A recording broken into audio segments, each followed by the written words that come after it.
예, 순종보다 어려운 게 사랑이다. 순종보다 어려운 게 사랑이다라는 제목으로 하나님 말씀 증거하도록 하겠습니다.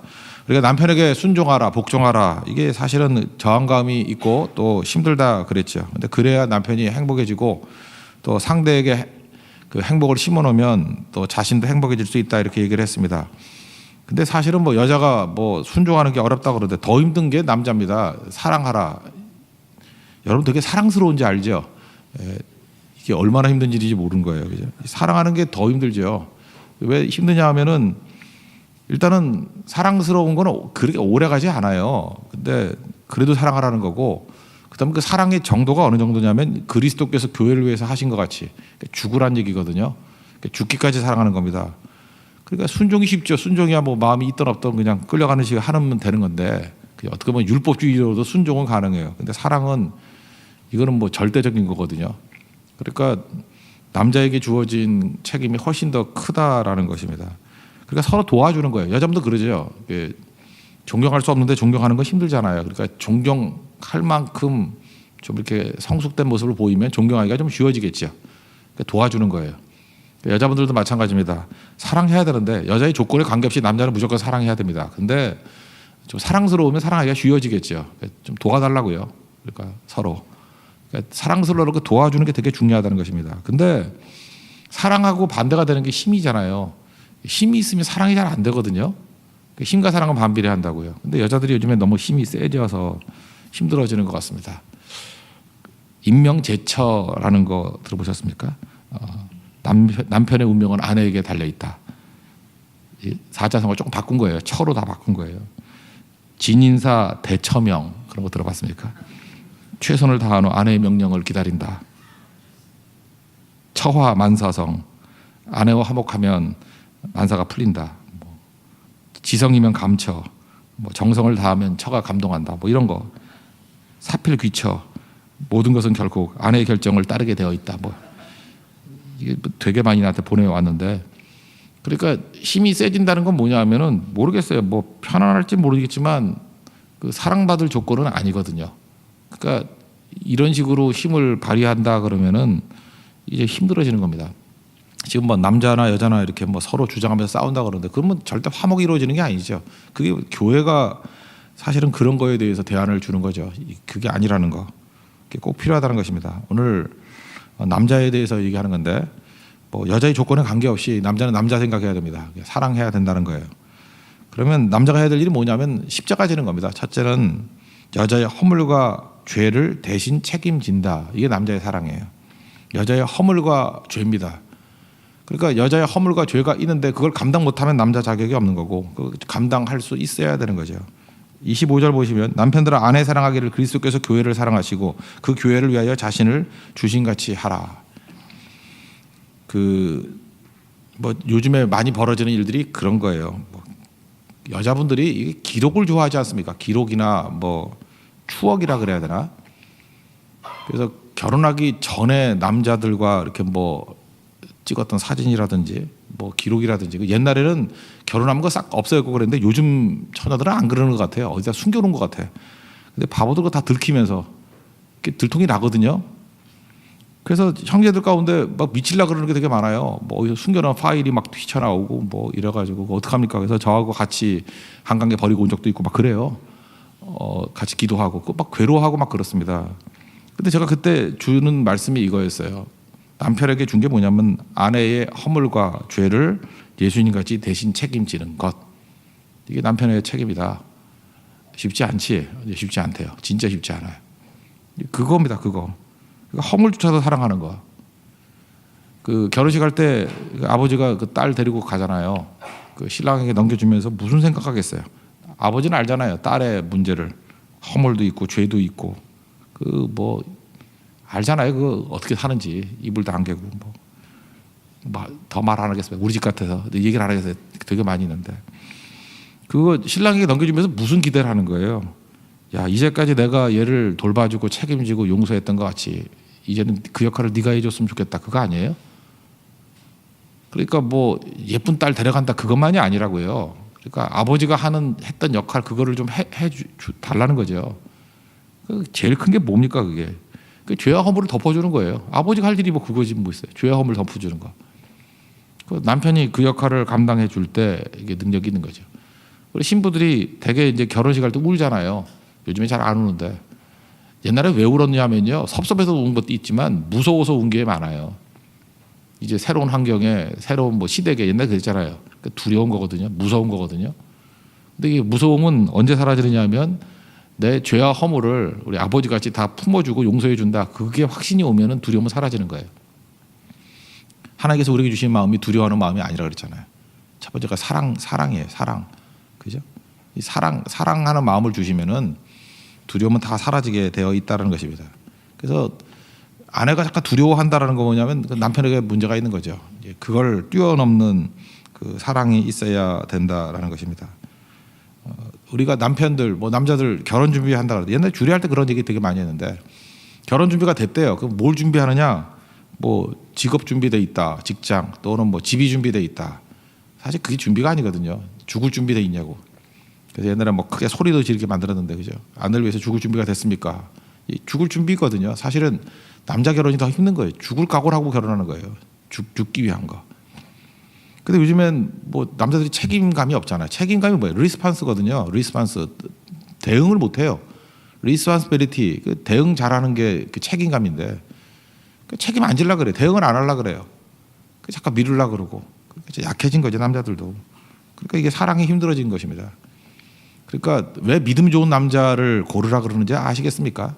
여자분들 여기는 뭐 새벽에 나오는 분들한테 내가 이 얘기를 왜 하는지 모르겠네. 혹시 인터넷에서 듣는 사람들, 이 멍청한 인간들이 좀 들어야 되는데 남편의 사랑은요 예수님의 사랑을 모르고는 이루어질 수가 없는 거예요. 남편의 사랑은 십자가의 사랑이기 때문에 대신 죽는 사랑이거든요. 예수 안 믿는 남편이 그거 할 것 같아요? 할 것 같냐고요? 할 거가 문제가 아니라 그게 뭔지도 몰라요. 그러니까 그 모든 짐을 자기가 그러니까 이렇게 생각하면 돼요. 예수님 없이 구원받는 발버둥하고 똑같은 거예요. 그러니까 그런 결혼은 구원 못 받습니다. 왜 구원 못 받느냐? 내가 말하는 구원은 영적 구원이 아니라 결혼 생활에서 주는 행복의 구원을 못 받아요. 왜냐하면 그 남편이 하는 역할, 그 예수님 같은 역할이 없기 때문에 그 모든 짐을 자기가 짊어지고 가는 거예요. 이건 율법주의랑 똑같은 거예요. 힘쓰고 애쓰고 죽을 고생 다 하다가 죽는 인생이에요. 왜? 그 역할을 남자가 해야 되는데 그 가능성이 없거든요. 그거 뭐 돈 좀 있고 명문대 나갔다고 그런 결혼을 해요? 바보죠. 그래서 그렇습니다. 그러니까 남편이 해야 될 일은 뭐냐? 허물과 죄를 책임지는 것. 그래서 창세기에 보면은 아담이 제일 못한 게 뭐냐면 죄 짓고 난 다음에 그거 아내에게 떠넘긴 거 아니에요. 뭐 하나님 주신 여자가 그랬다. 그게 남자도 아니라는 뜻이에요. 그죠? 허물과 죄를 자기가 덮어쓰고 가야 되는 거죠. 그래도 다윗이 범죄했지만 그래도 괜찮은 인물인 게 뭐냐? 바세바가 범죄하고 난 다음에 저 여자 때문에 그랬대. 그렇게 말 안 하잖아요. 내가 여호와 앞에 죄를 범했습니다. 자기가 짊어지고 가죠. 핑계 대지 않잖아요. 저 여자가 뭐 유혹해서 뭐 이런 얘기가 없잖아요. 거기서 일말의 희망을 느끼는 거예요. 그게 남자거든요. 하나님 앞에서 그런 모습이 있는 하나님의 종 되기를 바랍니다. 그래서 남편이 이렇게 십자가 지는 모습을 보이면요, 그 정서적으로 자녀들이 안정이 돼 있어요. 예수님 모신 가정인데 예수님이 누구야? 그러면 사실 이렇게 말해야 돼요. 아버지 같은 분이 예수님 아니에요. 예수님인지 아버지인지. 그러니까 예수님 얘기가 아버지 얘기가 돼야 되고 아버지 얘기가 예수님 얘기가 돼야 되고. 너무 이상인가요? 그게 가정입니다. 그래서 교회가 되려 그러면요 남자들이 믿음이 훨씬 좋아야 돼요. 우리가 점점 그렇게 되죠. 우리 저녁 예배 남편은 예배 드린다 그러는데 그 여자가 가자는 집이 한 90% 정도 되는 것 같아요. 10%는 아닌 예도 있지만 그게 좋은 가정이죠. 남자가 주도하는 가정이 돼야 된다라는 것입니다. 그 고린도전서 14장이죠. 14장 33절에 보니까 하나님은 어지러움의 하나님이 아니고 어지러움의 반대말이 뭐예요? 하나님은 어지러움의 하나님이 아니고 질서의 하나님이다 이렇게 나와야 되는데 어지러움의 하나님이 아니고 화평의 하나님이다 이렇게 나와요. 그러니까 화평의 동의어가 뭐예요? 질서라는 거예요. 그러니까 남편이 이렇게 예수님 같은 그런 모습을 보일 때 질서가 잡히게 되고 질서가 있어야 화평이 임하게 된다는 것입니다. 이런 가정이 반드시 돼야 된다고 생각합니다. 근데 이 사랑은요, 이게 뭐 이렇게 희생하면 되는 거지만 또 여자들이 또 생각보다 머리가 나쁘잖아요. 그래서 표현하래요. 예수님의 사랑의 표현은 뭐였죠? 그냥 몸으로 표현한 건데 남편이 그렇게 예수님까지 금방 죽어버리면 또 여자가 혼자 살기 힘들잖아요. 그러니까 살아서 하려니까 다시 더 힘든 거죠. 표현하는 사랑이 더 중요하다는 것입니다. 표현하면은 지치지 않는다는 거죠. 요즘 여자분들 그런 거 못 느끼십니까? 이렇게 결혼 좀 늦게 하시는 여자분들 있잖아요. 몸이 약해져요. 감기도 잘 걸리고. 오직 이렇게 짝사랑이다 하는 사람이 이제 건강하더라고. 여자는 진짜 그런 것 같아요. 사랑 없이는 살 수 없는 게 여자들인 것 같아요. 하나님 그렇게 만드신 것 같아요. 그래서 누구를 이렇게 사귀거나 아니면 혼자서 그냥 찍어놓고 지가 혼자 좋아하거나 그러면 병도 안 나요. 정말에 싱싱해지고. 가정도 그렇다는 거예요. 어떤 가정에 제가 읽은 얘기인데 남편이 이렇게 무뚝뚝해요. 그래서 표현을 잘 안 하는데 아내가 죽을 병에 걸렸대요. 그래서 진짜 죽으려니까 남자가 충격이 뭐냐, 중년 상처라 그러잖아요. 중년에 아내가 죽으면 자기도 힘들어지니까. 그때 옆에서 울면서 그냥 자기 혼잣말 한 거래요. 아이고 먼저 가면 어떡하냐고. 내가 얼마나 진짜 사랑했는지 아냐고. 이러고 있었대요. 아내는 다 죽어가고 있는데. 근데 아내가 죽어가면서도 그 소리 들었대요. 듣고 무슨 힘이 나는지 벌떡 일으면서 왜 그걸 지금 얘기하냐고. 그래서 더 살았대요. 그 얘기예요. 안 죽었대요. 그러니까 혹시 아내를 빨리 보내고 싶으려고 하면 그 말도 하면 안 돼요. 다시 살아납니다. 이거 부활의 능력이 있어요. 남편의 고백은 부활의 능력이 있다고. 진짜 부활시키고 싶으면 하시고 해야 되겠죠. 그러니까 표현이 이만큼 중요하다라는 거, 이게 되게 중요한 거죠. 그런 얘기 많이 있잖아요. 이런 에피소드들 이런 거 찾아보면 되게 많은데 남편이 아내가 맨날 운전도 못하고 사고 내고 그런데요. 그래서 그 박스에다가 그 앞에 박스 하나 있잖아요. 거기에 등록증이 있는데 사고 나면 이거 꼭 읽어보고 보험회사 연락하기 전에 읽어보라고 그 편지였는데 진짜 사고가 났어요. 그 생각이 나서 그 앞에 그 편지가 있길래 읽어봤더니 내용이 그런 거래요. 차 신경 쓰지 말라고. 당신이 안전하면 되는 거라고. 어떤 사고가 나더라도 당신이 안전하면 최고인 거를 기억하라. 이런 식의 편지 하나 썼대요. 그래서 사고 때문에 또 사랑이 더 깊어졌다나 이런 거. 그 여자분들 남자한테 그런 거 써주면 안 돼요. 남자는 그러면 열받아요. 일처리도 바쁜데 쓸데없는 거 집어넣고 그러냐. 남자는 일이 중요한 거기 때문에. 근데 여자들은 그렇지 않다라는 거예요. 그 정도로 표현하는 게 되게 중요하다. 그러니까 얼마나 힘든 거예요. 이게 남자도 힘들어요. 이런 거 하는 거. 힘들지만 잠깐 표현할 줄 아는 거. 이게 되게 중요하다는 것입니다. 그러니까 예수님 같은 사랑이 진짜 중요하다. 십자가 지는 사랑이다. 그리고 두 번째는 한 몸임을 잊지 말라는 거예요. 여기 아내의 머리됨이라 그랬잖아요.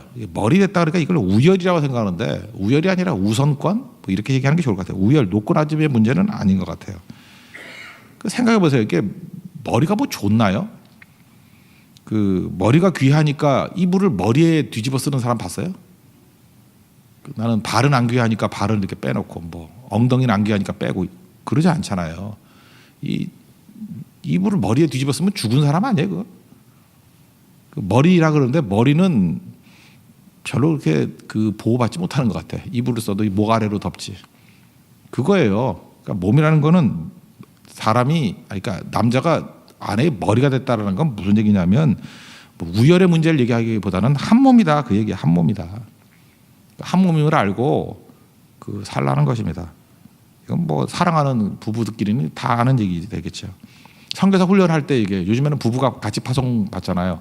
그래서 아내도 같이. 그래서 선교사님도 이렇게 따로따로 이름을 부르더라고. 남편 선교사님, 아내 선교사님 이렇게 따로따로. 근데 남편분은 이제 언어가 빨리빨리 되더래요.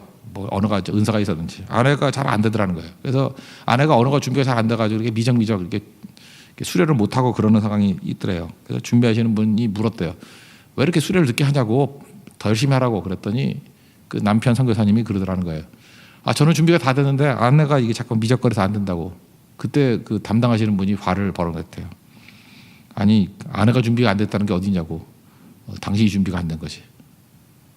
그러니까 부부가 한 몸이잖아요. 한 몸인데 축구 선수가 머리는 준비됐는데 발이 준비 안 됐어요. 그 얘기가 똑같은 얘기지. 그죠? 같은 한 몸이죠. 축구 선수도요. 팔 다치면 못 뛰어요. 팔로 축구하나? 그렇지만 팔 다치면 못 뛰잖아요. 한 몸이기 때문에 똑같은 거라는 것입니다. 그래서 남자가 머리 됐다 이 얘기는 부부는 한 몸이다. 이거를 잊지 말아야 된다는 것입니다. 그리고 어제도 말씀드렸지만 남편이 이렇게 결정을 내릴 때 미덥지 않죠. 왜냐하면 여자분들이 더 똑똑한 분들이 많거든요.